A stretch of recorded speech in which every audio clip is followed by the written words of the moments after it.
In nomine Patris et Filii et Spiritus Sancti.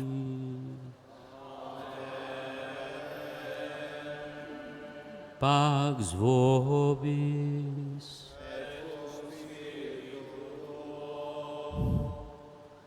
Fratres agnoscamus peccata nostra raptissimus ad sacra mysteria celebranda. Confiteor de omnipotenti et vobis fratres, quia peccavi nimis, cogitatione, verbo, opere et omissione, mea culpa, mea maxima culpa. Ideo precor beatam Mariam semper Virginem, omnes angelos et sanctos, et vos fratres, orare pro me ad Dominum Deum nostrum. Misereatur nostri omnipotens Deus, et dimissis peccatis nostris, perducat nos ad vitam aeternam.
Gloria in excelsis Deo.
Oremus.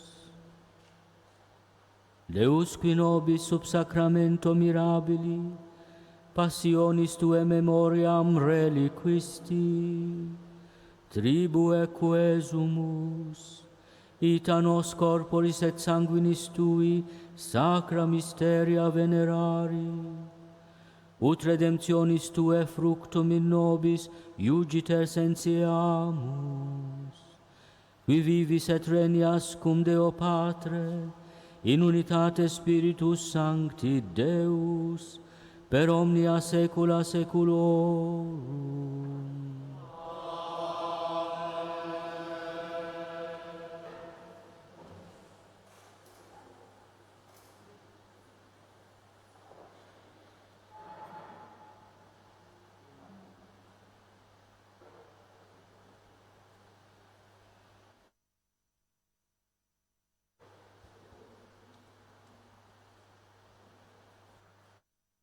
Qari mill-ktieb tad-Deuteronomju. F'dak iż-żmien, Mosè kellem lill-poplu u qal: Ftakar fil-mixja kollha li mexxik il-Mullej Alla tiegħek matul dawn l-40 sena fid-deżert biex iċekknek u jġarbek, ħalli jkun jaf x'għandek f'qalbek, jekk trid toqgħod għall-kmandamenti tiegħu jew le. Huwa ċekknek, rid li tbagħti l-ġuħ, imbagħad temek il-manna li la intu lanqas mis-sirjietek ma kontu qatt tafu biha biex jurik li mhux bil-ħobż biss jgħix il-bniedem, imma b'dak kollu li joħroġ minn fomm il-mulej. B'dan jgħix il-bniedem. Qis li ma titkarbarx qalbek u tinsa l-mulej Alla tiegħek li ħarġek mill-art tal-Eġittu mill-art tal-jasar, u li mexxik fid-deżert kbir u jwaħħax, mimli slieb velenużi u skorpjuni, art nixfa bla ilma xejn, li ħariġlek l-ilma mill-blata ta' żniet, li temek il-manna fid-deżert, li missirietek ma kienu jafu biha xejn. Il-kelma tal-mulej.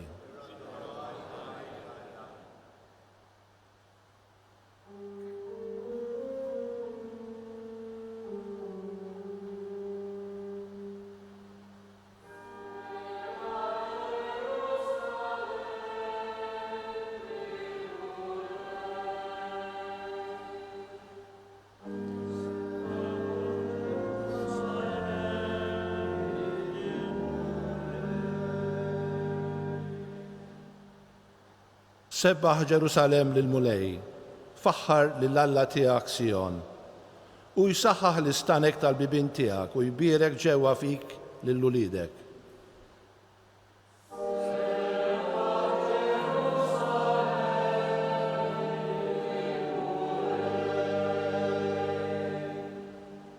U qiegħed fis-sliem it-trufijiet ta' artek u lilek bl-aħjar qamħ ixebħek. U jixaq jibbad fuq l-art il-kmand tiegħu, bil-ħeffa tiġri il-kelma tiegħu.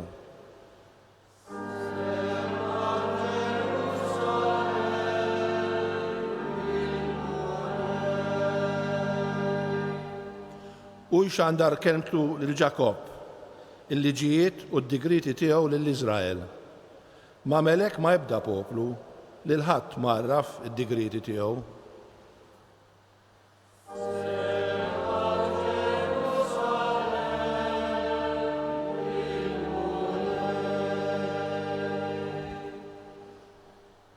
It-tieni qari mill-ewwel ittra ta' San Pawl Apostlu lil Korintin. Ħuti, il-karċi imbierek li fuqu ngħidu il-barka mhuwiex għaqda mad-demm ta' Kristu? U l-ħobs li naqsmu mhuwiex għaqda mal-ġisem ta' Kristu? Għax la il-ħobsa hija waħda, aħna li aħna ħafna, aħna ġisem wieħed. Il-koll kemm aħna nieħdu sem minn ħobża waħda. Din hi l-kelma tal-mulej. Sekwenza. Faħħar Sion lil feddej, ir-raj tiegħek u l-mexxej bl-innijiet u blana. Ibqgħu faħru daqskemm tista' għax hu il-fuq minn kull tifħir, qatt ma tfaħru kemm jistħoqlu. Għat-tifħir ħaġa tal-għaġeb, il-ħobs ħaj li jagħti l-ħajja, hawn qudiemna f'dan il-jum. Dak il-ħobs li fuq il-mejda lill-appoστli fl-ikla imqazza kien ingħata biex jikluh. Ikun sħiħ it-tifħir tiegħek b'qalb ferrieħa b'leħen għoli, ikun jixraq ferħ ir-ruħ. Għax dal-jum ta' festa kbira ta' dik l-ikla u t-tifkira meta saret l-ewwel darba. F'dina l-ikla is-sultan tagħna lejt il-ġdid tal-liġi l-ġdida temm għal kollox lajt qadim. Il-qadim twarrab mill-ġdid. Dak li hu ġi flok ġbija id-dawl biet dlam mill-lej. Dak li twettaq fl-aħħar ċena Kristu ried jibqa' jiġġedded biex ikun tifkira tiegħu. Imma l-min b'talim imqaddes nibdlu l-ħobs u l-imbit tagħna b'sakrifiċċju għas-saħħa tagħna.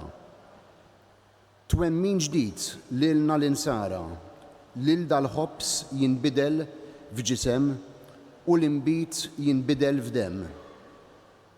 Dak li ma tarax jew tifhem, it-twemmin isaħħu u jwettqu fuq kull ordni tan-natura. Taħt ġbijat fejn aħna nilmħu mhux il-ħajja imma sinjali. Jinħbow ħwejjeġ hekk eżiż. Ikel ġismu, xorb u demmu. Iżda Kristu sħiħ hemm moħbi taħt kull waħda miġbijat. Sħiħ jittiekel Kristu kollu, bla jitkisser, bla jitfarrak, bla jinqasam min jieħdu. Jiklu 1000 u jiekol wieħed, kemm ħadan hekk jieħdu huma, bla jintemm meta jittiekel. Jiklu t-tajba, jieklu l-ħżiena, imma l-dawk iġib il-ħajja lil dawn jiġħed fit-telfin. Mowt għal-ħżiena, ħajja għat-tajba. Ara kif jinbidel fihom għalkemm jieħdu l-istess ikel. Meta l-ostja tkun maqsuma la tibżax, immin tiftakar. Taħt ġbija ta' kull farka hemm jinsab daqs fl-ostja sħiħa. Ebda ksur ma jsir fi Kristu, biss iġbija tkun miksura. U b'dal ksur xejn ma jitnaqqas f'dak li hu taħt din iġbija. Dan il-ħobs l-anġli magħmul ikel għal bnedmin fit-triq tal-ħajja, ikel bnin għall-uliet kollha li m'għandux fix-xejn jintrema. L-iġbijat kien lilu mħabbar f'dik l-offerta tal-Iżak, fil-ħaruf li nqatel fil-għajt u fil-manna tad-deżert. Int raj tajjeb, ħobs tas-sow, Ġesu tagħna ħenna lina. Inti tmana u ħarisna, int lilna il-ġdid u rina, fl-art imbierka tal-ħajjin. Int li taf u tista' kollox, li titmana hawn f'dil ħajja. Hemm għamilna il-koll imsieħba, faqda waħda il-koll werrieta, mal-qetajiet tal-qaddisin, Amen, Alleluja.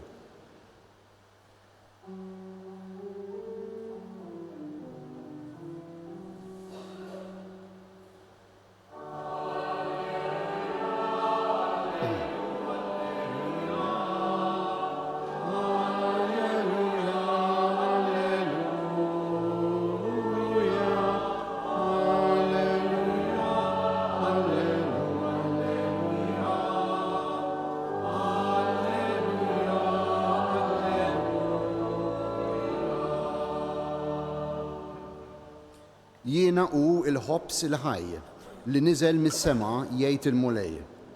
Jekk xi ħadd jiekol minn dan il-ħobs jgħix għal dejjem.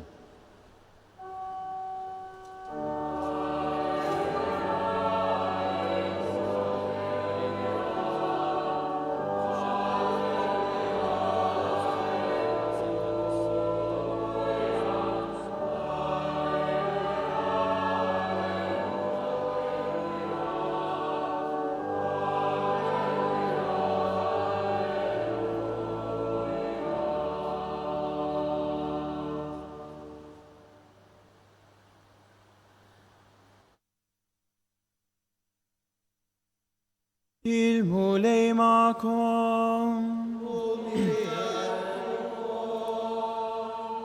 Qari mill-Evanġelju skont San Ġwann.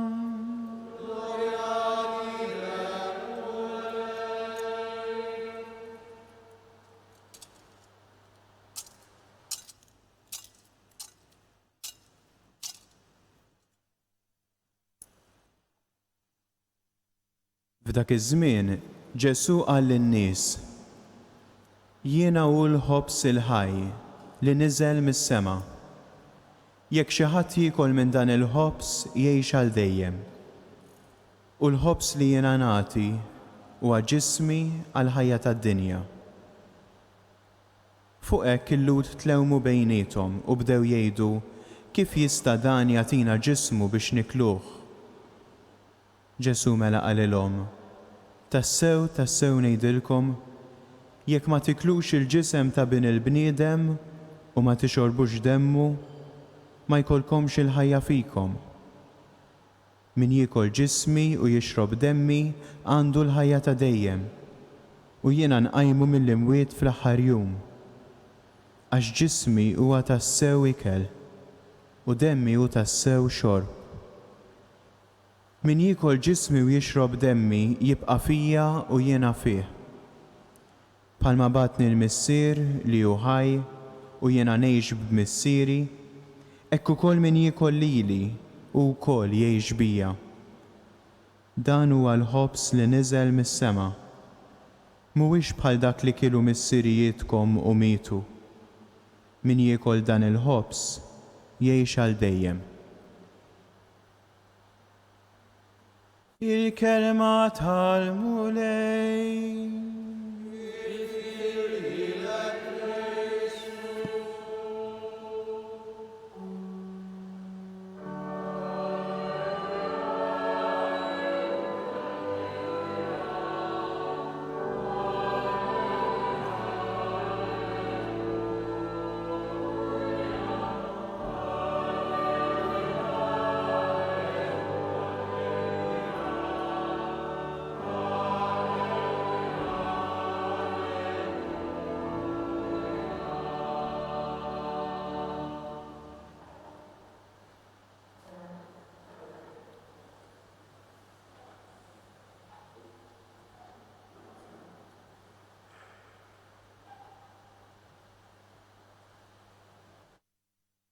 Mhux bil-ħobż biss jgħix il-bniedem, imma b'dak kollu li joħroġ minn fomm il-mulej. B'dan jgħix il-bniedem. Fid-dinja tal-lum, dak li jissejħu bread and butter issues donnom jiddeċidu l-aġenda u l-prioritajiet ta' ħafna pajjiżi. Wara kollox b'realiżmu kbir l-istess Ġesu għallimna nitolbu ħobżna ta' kuljum għatina llum. Din it-talba li aħna nirrepetu llum qegħdin nitolbu lill-mulej żewġ barkiet kbar. L-ewwel nett ir-risposta konkreta għal kwistjonijiet ta' kif se ngħix, x'se niekol u x'se nilbes. biex ma nkomplux ngħidu x'jott se jkolli, is-swimming pool kemm se jkun kbir u l-karozza kemm se jkollha horsepower. Għax donnu anke daw l-affarijiet saru bread and butter issues. Aħna nitolbuh il-mulej biex jipprovdilna dan kollu, anki għaliex hu meta ra il-folla bil-ġuħ ipprovdila l-ikel materjali. Lid-dixxipli li staqsew imma aħna kif se nitemgħu folla kbira daqshekk? Itemgħu intom għalilhom. Ma kienx qed jgħid għall-ikel spiritwali imma l-ikel konkret, materjali, dak li jtaffi l-ġuħ ta' din id-dinja. U allura fil-festa solenni tal-Ewkaristija l-ewwel talba tagħna hija li aħna nkunu mezz biex ikun assigurat lill-umanità kollha il-ħobs neċessarju għall-għajxien. B'xi mod huwa veru dak li jgħidu l-orrief primum vivere deinde filosofare, biex ma ngħidux ukoll teologare. Imma inkunu riduttivi u jkollna perspettiva fqira wisq jekk aħna ma nifhmux il-kelma tal-mulej fid-Deuteronomju li Ġesu jindirizza wkoll lil Satana waqt il-mument tat-tentazzjonijiet. Mhux bil-ħobż biss jgħix il-bniedem, imma b'dak kollu li joħroġ minn fomm il-mulej b'dan jgħix il-bniedem. U biex jikkonferma dan it-talim Ġesu stess fil-kap 6 ta' San Ġwann fil-Vanġelu li qrajna llum jgħid mhux mingħajr polemika meta jitkellem fuq innifsu bħala l-ħobs niżel mis-sema jgħid dan huwa l-ħobs li niżel mis-sema. Dan mhuwiex bħal dak li kienu missirijietkom u mietu. Min jiekol dan il-ħobs jgħix għal dejjem. U allura mill-bread and butter issues ngħaddu għas-sinifikat profond tal-ġest ta' Ġesu hawn il-lejl qabel ma bata li jagħtina ġismu u demmu bħala ikel u xorb. U l-għażla tiegħu tal-ħobs u l-inbit bħala il-materja għal dan is-sagrament, l-elementi li bil-qawwa tal-Ispirtu Santu jiġu trasformati fil-ġisem tiegħu u fid-demm tiegħu. Aħna f'kull Quddiesa fil-proċessjoni offertorjali intellgħu il-ħobs u l-inbit. B'xi mod intellgħu our bread and butter issues. U nżudulhom naqra alkohol għax dak ma jtellifx. Anzi jferraħ qalb il-bniedem tajt l-Iskrittura. Kollox bil-qies. Imma dawk il-bread and butter issues il-mulej jitrasformhom fih innifsu. Biex jgħidilna li il-ħajja bi perspettiva tal-bread and butter issues biss mhux biss hija riduttiva imma fqira. M'għandix iżjed il-perspettiva tad-destina ħari tal-bniedem li huwa l-ħajja ta' dejjem. Jiena u l-ħobs ħaj li niżel mis-sema. Jekk xi ħadd jiekol minn dan il-ħobs jgħix, mhux jgħix issa, jgħid Ġesu, mhux jgħix kuntent, jgħix għal dejjem. U l-ħobs li jiena nagħti huwa ġismi għal ħajja tad-dinja. Mela aħna winqimu il-misteru imbierek qaddis tal-Ewkaristija tal-ġisem u d-dem ta' Ġesu. Ejjew nitolbu li aħna bħala individwi, bħala ċittadini, bħala soċjetà, ninataw l-erf li ma niqfux u ma nkejlux ħajjitna fuq il-bread and butter issues. Imma jibqa' jkollna l-perspettiva li jixtieq jagħtina Ġesu bid-don tal-Ewkaristija.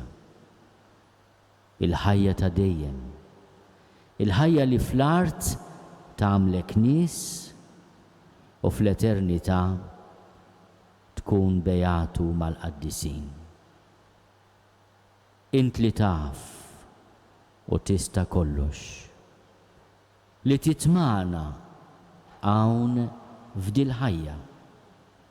Hemm fil-ġenna għamilna l-koll imsieħba faqda waħda l-koll werrieta mal-qtajiet tal-qaddisin. We men and women of this world are very often very concerned with bread and butter issues. The Lord himself taught us to pray, "Give us today our daily bread." When he was confronted with a huge crowd of people who were very, very hungry, he multiplied the bread that was offered to him and told his disciples, "You feed the crowd." Today's solemnity would also remind us that we need to be proactive in guaranteeing bread and butter issues for humanity and in society, especially thinking of the poor who should never go hungry. But the Lord goes beyond that. He says, "Not by bread alone do you live, but from every word that comes forth from the mouth of the Lord." The same quote from Deuteronomy he uses in his polemic with Satan at the beginning of his ministry. And so he teaches us with the gift of the Eucharist, with the bread and wine transubstantiated into his body and blood, that we need to live beyond bread and butter issues, that we are called to a higher perspective and a more beautiful destiny, and that is eternal life. And the Eucharist becomes that bread of life, that life-giving bread that makes life worth living in this world and opens up our hearts and our minds to the true and extraordinary perspective of eternal life.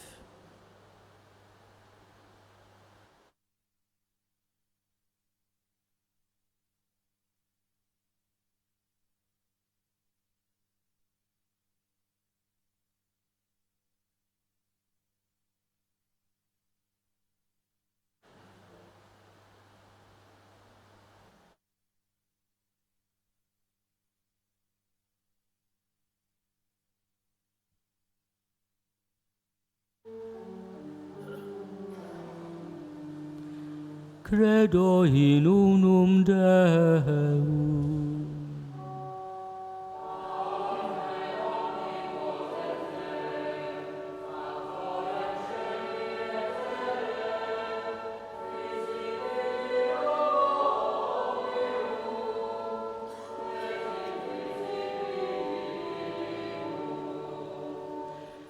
Et in unum Dominum Iesum Christum, Filium Dei unigenitum,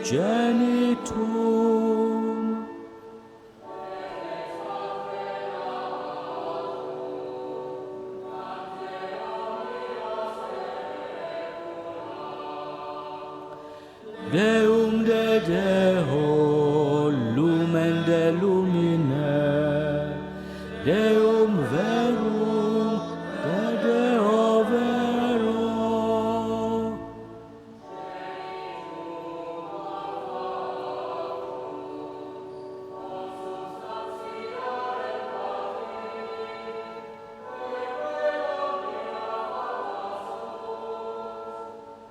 Qui propter nos homines, et propter nostram salutem, descendit de celis.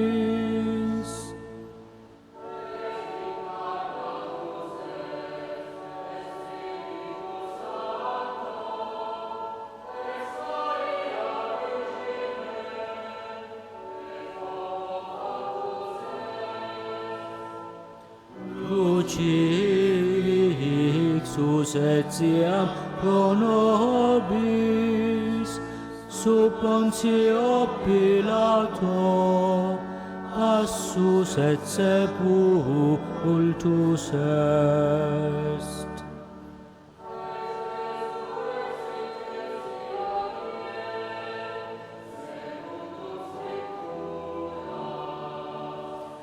Et ascendit in caelum, sedet ad dexteram Patris.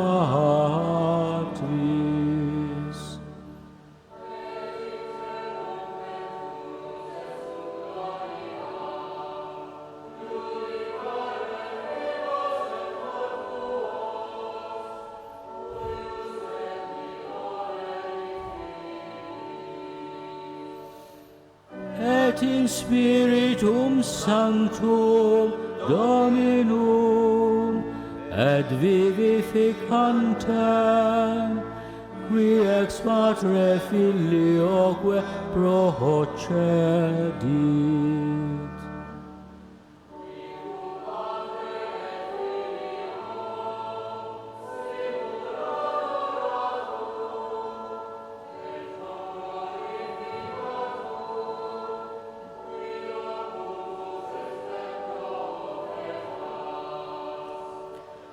Et unam sanctam catholicam et apostolicam ecclesiam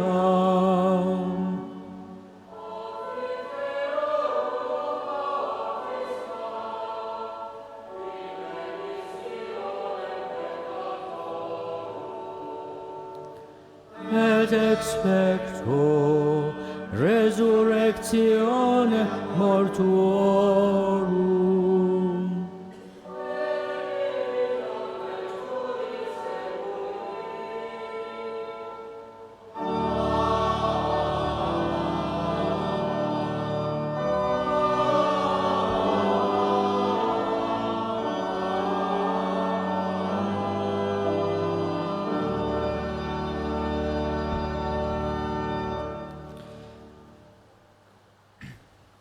Mulej ibnik il-Aziz Sidna Ġesu Kristu, irrid li aħna nkunu nies ewkaristiċi, nies tal-għaqda, nies tal-paċi, li jafu jħobbu kif tħobbna int.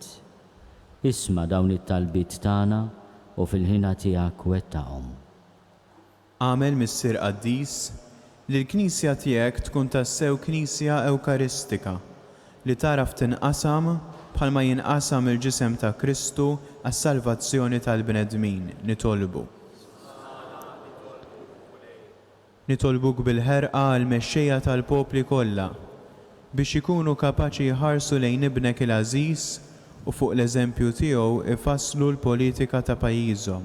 Nitolbu. Ismana nitolbuk, Mulej. Uri ħnina magħna Missier Qaddis u għamel li aħna wkoll inkunu faqda sħiħa bejnietna u miegħek bħalma Kristu fik u inti fih. Nitolbu. Ismana nitolbuk, Mulej. Għamel li l-għaqda ta' bejn l-aħwa u l-komunitajiet tiġbed ħafna aktar nies lejk biex flimkien miegħek inkomplu nibnu s-saltna tiegħek fuq din l-art. Nitolbu. Ismana nitolbuk, Mulej. Int trid li ibnek il-Aziz ikun imsebbaħ fl-art kollha, Mulej. Għamil li aħna bil-faqar kollu tagħna nkunu minn tal-ewwel li nagħtu ġieħ lill-ibnek billi ngħixu tawliet u għerrieta tas-saltna tiegħek bi Kristu Sidna.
Orate fratres, ut meum ad vestrum sacrificium acceptabile fiat apud Deum Patrem omnipotente. Suscipiat Dominus sacrificium de manibus tuis, ad laudam et gloriam nominis suis, ad utilitatem quoque nostram totiusque ecclesiae sue sancte. Ecclesiae Tuae quesumus Domine unitatis et pacis propitius dona concede, quesu oblatis muneribus mystice designiantur, per Christum Dominum nostrum.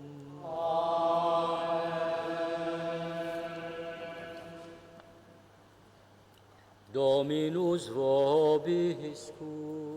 Et cum spiritu tuo. Sursum corda. Habemus ad Dominum.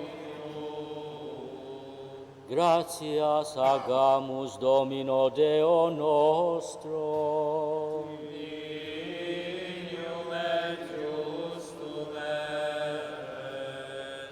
Vere dignum et justum est equum et salutare. Nos tibi semper et ubique gratias agere.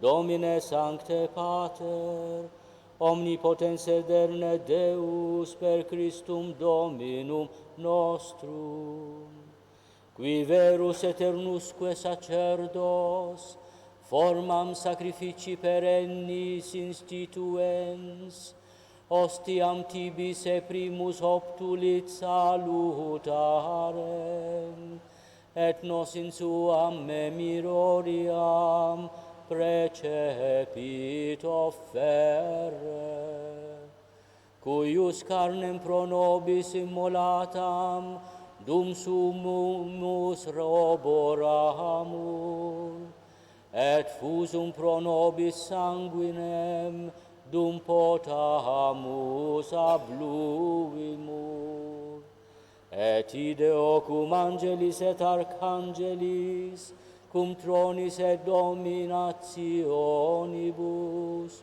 cumque omni militia celestis exercitus, hymnum gloriae Tue canimus, sine fine dicentes.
Teigitur clementissime Pater, per Iesum Christum Filium Tuum Dominum nostrum, supplices rogamus ac petimus, uti accepta habeas, et benedicas hec dona, hec munera, hec sancta sacrificia illibata.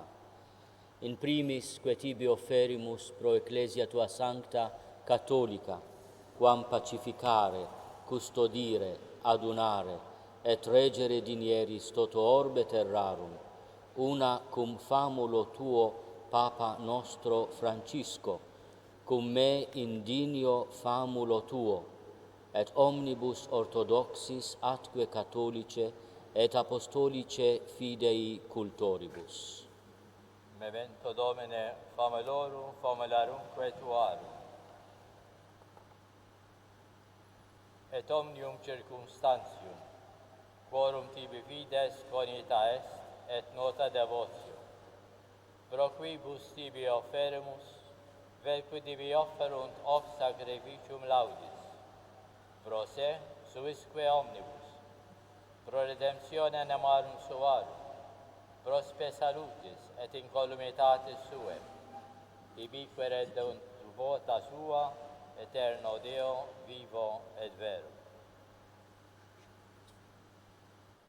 Comunicantes et memoriam venerantes, in primis gloriose semper Virginis Mariae, genetricis Dei et Domini nostri Iesu Christi, sed et beati Iosef, eius dem Virginis sponsi, et beatorum apostolorum ac martyrum tuorum, Petri et Pauli, Andrei, et omnium sanctorum tuorum, quorum meritis precibusque concedas, ut in omnibus protectionis Tue muniamur auxilio. Hanc igitur oblationem servitutis nostre, sed et cuncte familiae Tue quesumus Domine, ut placatus accipias, diesque nostros in Tua pace disponas, atque ab eterna damnatione nos eripi, et in electorum Torum iubeas grege numerari.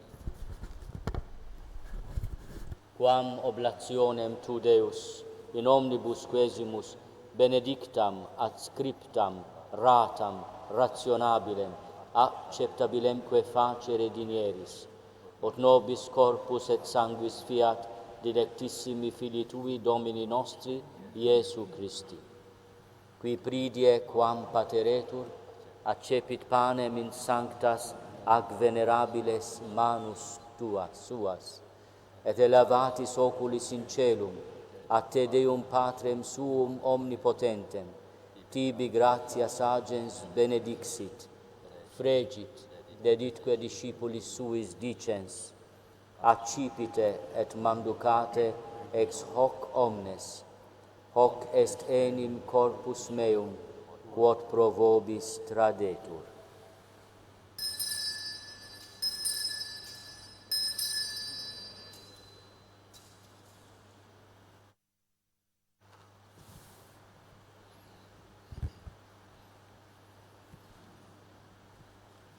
Simili modo postquam cenatum est, accipiens et hunc preclarum calicem in sanctas ac venerabiles manus Tuas, item tibi gratias agens benedixit, deditque discipulis suis dicens, accipite et bibite ex eo omnes, hic est enim calix sanguinis mei, novi et eterni testamenti, qui pro vobis et pro multis effundetur in remissionem peccatorum, hoc facite in meam commemorationem.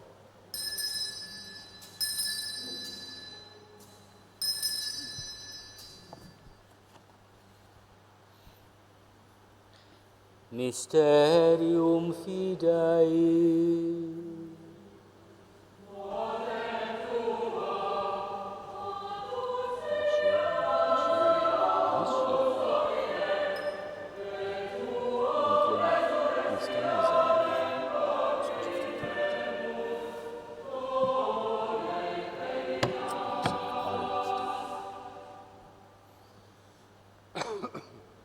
Unde et memores Domine nos servitui sedet plebs Tua sancta, eiusdem Christi Filii Tui Domini nostri, tam beate passionis nec non et ab inferis resurrectionis, sedet in celos gloriose ascensionis, offerimus preclare maestati Tue, de Tuis donis agdatis, ostiam puram, ostiam sanctam, ostiam immaculatam, panem sanctum vitae eterne, et calicem salutis perpetue.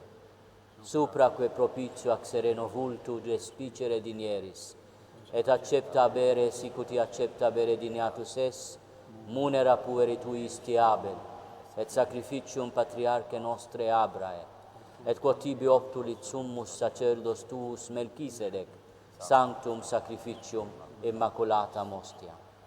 Supplices to rogamus omnipotens Deus, iube hec perferri per manus sancti angeli Tui, in sublime altare Tuum, in conspectu divine maestatis Tue, ut quodcut ex hac altaris participatione, sacrosanctum Filii Tui corpus et sanguinem sumpserimus, omni benedictione celesti et gratia repleamur.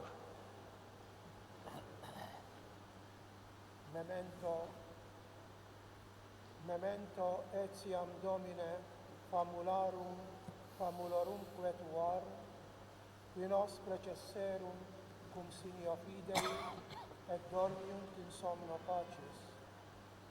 Ipsis Domine, et omnibus in Christo quiescentibus, locum refrigerii lucis et pacis, ut indulgeas deprecamur.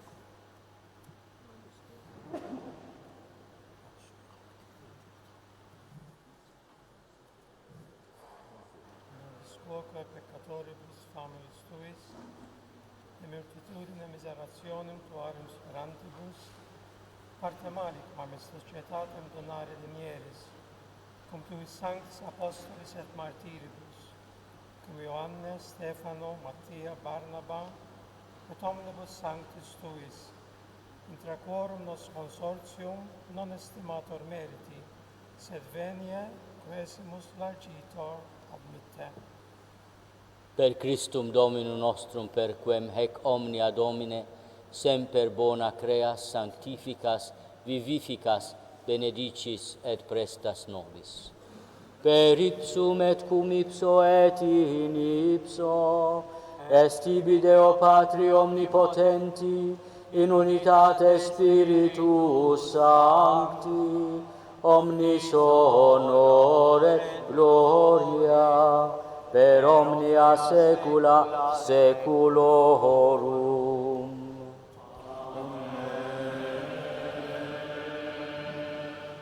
Preceptis salutaribus moniti, et divina institutione formati, audemus dicere.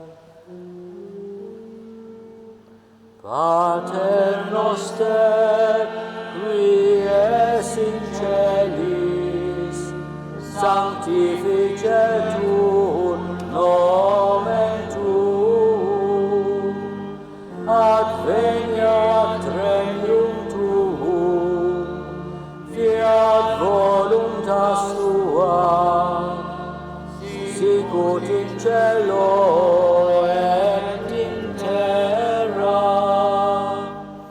Panem nostrum quotidianum da nobis hodie, et dimitte nobis debita nostra, sicut et nos dimittimus debitoribus nostris, et ne nos inducas in tentationem, sed libera nos a malo. Libera nos quesumus, Domine, ab omnibus malis, da propitius pacem in diebus nostris, o tope misericordia Tua adiuti, et a peccato simus semper liberi, et ab omni perturbatione securi, expectantes beatam spem, et adventum Salvatoris nostri Iesu Christi. Quiatum extremium et potesa, et gloria in secula. Domine Iesu Christe, quid existi apostolis Tuis, pacem relinguo vobis, pacem meam do vobis, ne respicias peccata nostra, sed fidem ecclesiae Tue, eamque secundum voluntatem Tuam, pacificare et coadunare dinieris, vivivis et regnias in saecula saeculorum. Pax Domini sit semper vobiscum. Et cum spiritu tuo. Offerte vobis pacem.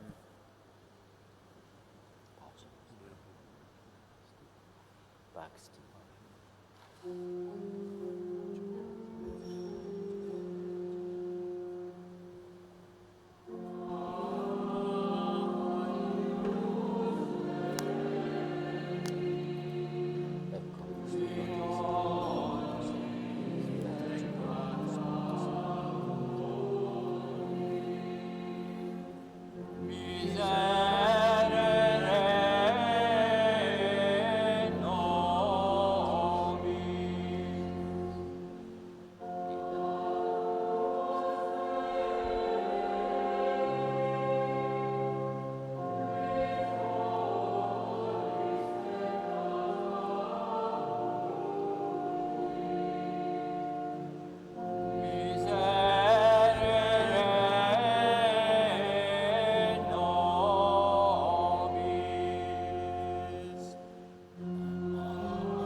Ecce annus Dei, ecce qui tollit peccata mundi, beati qui accenamanni vocati sunt.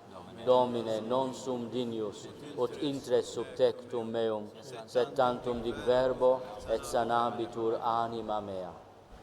Corpus Christi custodiat me in vitam aeterna.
Oremus.